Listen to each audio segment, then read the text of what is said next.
بسم اللہ الرحمن الرحیم۔ حضرات محترم، میرے بھائی بہنوں اور بیٹیوں، مدینہ منورہ کے میں آداب بیان کر رہا ہوں۔ اللہ جل شانہ ہمیں صحیح معنی میں قدر کرنے کی، ادب کرنے کی توفیق عطا فرمائے۔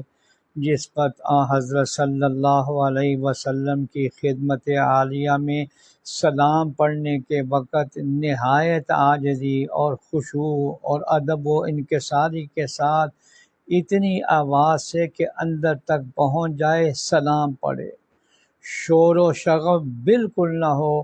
قرآن مجید میں خصوصیت کے ساتھ اس چیز پر تنبیہ فرمائی ہے کہ رسول اللہ صلی اللہ علیہ وسلم کی مسجد میں آواز بلند مت کرو، اور اس بات کا خاص خیال رکھے کہ قبر شریف کے مقابل سے گزرنا ہو تو کھڑے ہو کر سلام عرض کر کے آگے بڑھے، حتیٰ کہ اگر مسجد سے باہر بھی قبر شریف کے مقابل سے گزرے تو کھڑے ہو کر سلام کرے اور پھر آگے بڑھے۔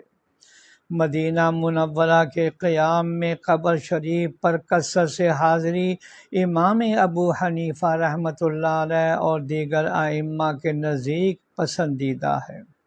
مسجد شریف میں رہتے ہوئے حجرہ مبارک کو بار بار دیکھنا اور اس کی طرف نظر جمانا، اور ایسے ہی جہاں سے قبہ شریف پر نظر پڑے رغبت و شوق میں اس کو دیکھنا بہت افضل ہے۔ مدینہ منورہ کے قیام میں جتنا زائد وقت مسجد نبی میں گزر سکے غنیمت ہے۔